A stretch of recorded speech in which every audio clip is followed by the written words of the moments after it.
शिक्षा माफियाओं ने मेरे ऊपर ही 420 का FIR कर दिया, करवा दिया और मेरे 2 भाइयों के ऊपर भी FIR करवा दिया। दोनों भाई जेल में चले गए। ये संभव ही नहीं है कि एक साथ एक टेबल पे DM का बच्चा के साथ मजदूर का बच्चा पढ़ सकेगा। तो अभी भी उस विद्यालय में लोग पढ़ रहे हैं और लेकिन कभी भी ढह सकता है। क्या खाते क्या पीते हैं यात्रा के दौरान? सम्मान सब खो गया मेरे परिवार। नमस्कार। भारत की शिक्षा की बात कर लें तो वो दौर था जब शिक्षा का जो स्तर था इतना बढ़िया था कि 10वीं पास करने के बाद भी लोग कलेक्टर DM हो जाया करते थे। लेकिन आज इस शिक्षा का स्तर इस कदर गिरा है कि ग्रेजुएशन करने की बात छोड़ दीजिए, इंजीनियरिंग करने के बाद लोग 4th ग्रेड की नौकरी के लिए लाइन में लगे रहते हैं। और मामला जब सरकारी स्कूल का हो जाता है तो सरकारी स्कूल में जो बच्चे पढ़ते हैं और शिक्षा का जो स्तर रहता है वो आए दिन आप मीम्स और वीडियोस में देखते होंगे। अभी पीछे हमारे फ्रेम में देख रहे होंगे कि एक व्यक्ति खड़े हैं जो हाथ में बोर्ड और गले में तख्ती लटकाए हुए हैं। ऑल इंडिया अभिभावक संघ छात्र स्वाभिमान पद यात्रा, राष्ट्रपति का बेटा हो या सिपाही का हो संतान, CM DM मजदूर का बेटा, सबको शिक्षा एक समान, मतलब कि 1 नेशन 1 एजुकेशन पॉलिसी पे ये बात कर रहे हैं। भाई साहब पैदल यात्रा करके आ रहे हैं, कहाँ से आ रहे हैं, क्या नाम है, सारी बातें इन्हीं से जानेंगे। क्या नाम हुआ आपका? आपके चैनल को सबसे पहले बहुत बहुत धन्यवाद जो आपने इस शिक्षा की मुहिम के मुद्दा को उठाया।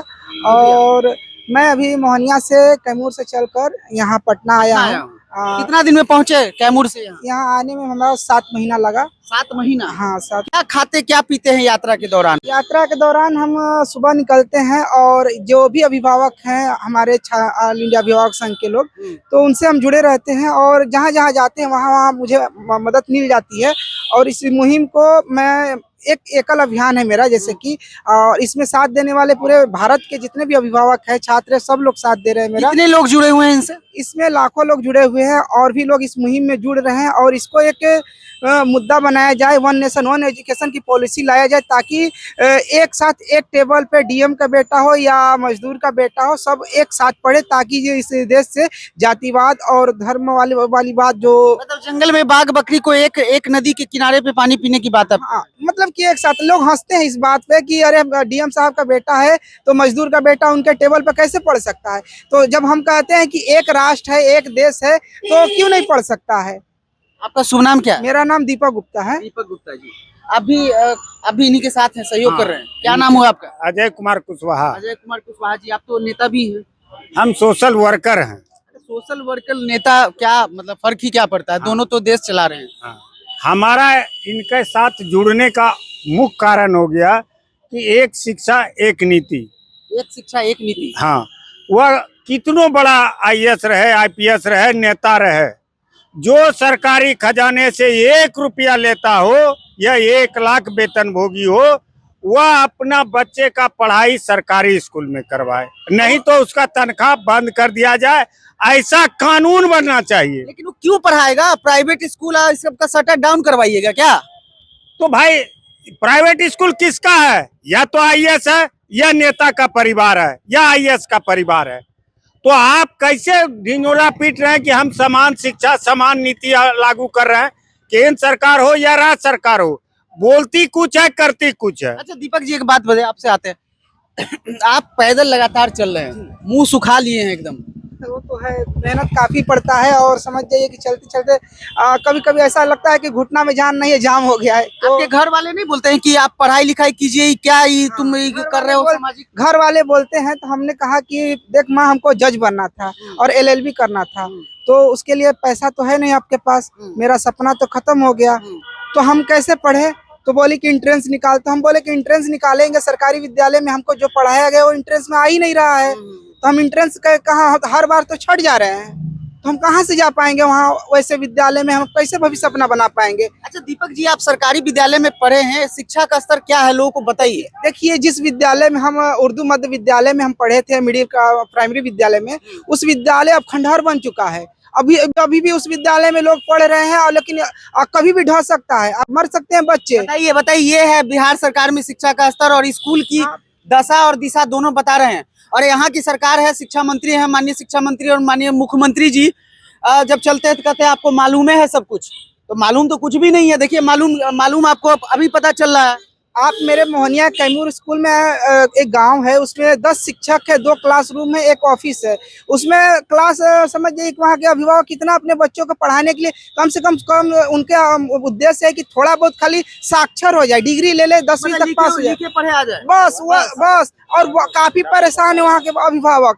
तो उस पीड़ा को, उस दर्द को, और जो अभिभावक खेत बेच के, जमीन बेच के अपने माँ बाप अपने बच्चों को पढ़ा भी ले रहे हैं, तो नौकरी की तलाश में जा रहे हैं तो पेपर लीक हो जा रहा है, बहुत सारी कठिनाइयां आ रही है, संघर्ष कर रहे हैं, वैकेंसी का इंतजार कर रहे हैं, पेपर लीक हो जा रहा है। वो बच्चा सुसाइड नहीं करेगा तो क्या करेगा? दीपक गुप्ता जी का सपना टूटा, इनके पास उतना पैसा नहीं है कि ये पढ़ाई कर सके, और सपना टूटने के बाद ये निकल लिए तख्ती लगा के दूसरे को सपना को बनाने के लिए।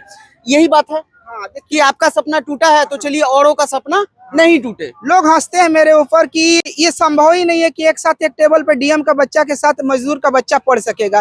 तो जब हम यही बार बार बोलते हैं कि जब एक राष्ट्र है, तो मान लीजिए कि एक बोलते हैं कि सबको समान शिक्षा मिले, कानून भी बना, अच्छा कानून बना, लेकिन इक्वल शिक्षा कहाँ मिल रहा है? लेकिन आप तो बड़ा बड़ा स्कूल का मतलब रोजी रोटी बंद करवा दीजिएगा, बुढ़िया बस्तर बंद करवाने की बात कर रहे हैं। 7 महीने पहले बड़े बड़े वो लोग हैं, बड़े बड़े स्कूल हैं। हाँ, कुछ दिन पहले हमने एक अभियान चलाया। आपकी दुश्मनी भी हो जाएगी। है, मेरे पास है, बताते हैं आपको कि एक हाल ही में हमने अभियान चलाया था। प्राइवेट स्कूल हर साल पुस्तक बदल रहे हैं, री एडमिशन और मेंटेनेंस चार्ज के नाम पर अभिभावक और बच्चों को लूट रहे हैं। तो इस अभियान को हमने अपने कैमूर जिला सासाराम में चलाया।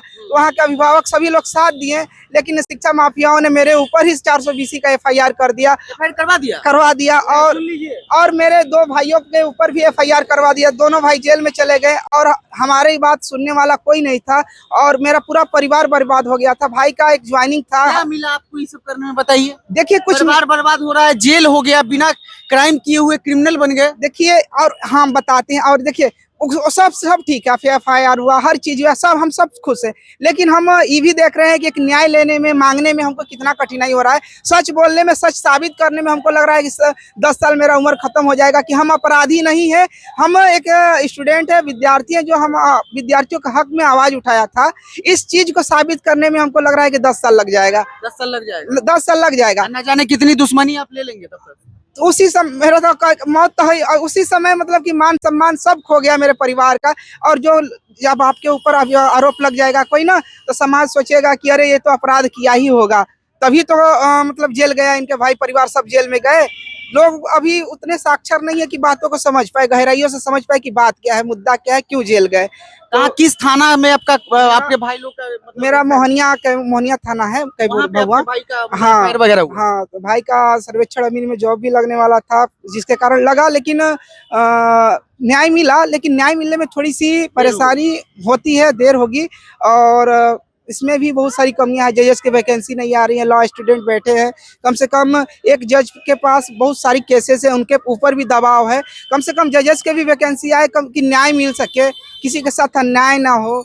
देखिए, एक चीज बताते हैं दीपक गुप्ता जी, रोकेंगे सरकारी स्कूल कॉलेज विद्यालय में आधुनिक बनाया जाए और निःशुल्क शिक्षा दी जाए। ये बहुत अच्छी बात है। GDP का 10वां हिस्सा, मैं कहता हूँ GDP का 20% खर्च किया जाए। 10वां हिस्सा ही क्यों? एक देश एक शिक्षा बोर्ड और देश का पाठ्यक्रम हो। सरकारी स्कूल कॉलेज विश्वविद्यालय में खेल को बढ़ावा दिया जाए और प्रतियोगी परीक्षा में एक निश्चित समय सीमा किया जाए। देखिए, ये जो भी बात किए हैं, ये अगर होता है तो ये माइलस्टोन साबित होगा शिक्षा के सुधार के दिशा में, और दृष्टिकोण इनका बहुत अच्छा है और अच्छा काम कर रहे हैं। लेकिन इसके पीछे जो कठिनाइयां बताए, इनकी आंखें भर आई बात करते करते कि इनके 2 भाई पे FIR किया गया। और वैसे प्रशासनिक विभाग को भी मैं कहना चाहूंगा, मोहनिया के पुलिस प्रशासन DM है, अगर इतना अच्छा ये लड़का काम कर रहा है शिक्षा की दिशा में और समानता की बात कर रहा है, आप इसके ऊपर FIR करते हैं, जांच नहीं करते हैं, पता नहीं क्या करते हैं। तो इस चीज पे जांच किया जाए, इनकी बातों को सुना जाए, और विशेष शिक्षा विभाग जो बिहार सरकार का है, उससे भी अनुनय होगा कि इस तरह की चीजों का, मोदी जी हैं देश में एक समानता की बात करते हैं, सारी चीजों पे ध्यान हमारी रहेगी। हालांकि इस तरह के जो लड़के या युवक समाज के लिए सड़कों पे उतरते हैं, तो हमारा भी दायित्व बनता है एक स्वतंत्र पत्रकार के रूप में कि इन चीजों को मैं समाज तक लाऊं। आप लोग ज्यादा से ज्यादा शेयर कीजिएगा। इनका WhatsApp नंबर यहाँ दिया हुआ है, अगर आप लोग को इनकी मदद करनी हो तो आप मदद कीजिएगा अपने ओर से, ताकि ऐसे लड़के देश में अन्य प्रांतों से भी सामने निकलें और देश में सुधार हो। फिलहाल के लिए इतना ही। वीडियो खबर के माध्यम से अपने विचार हमारे साथ साझा कीजिएगा। बने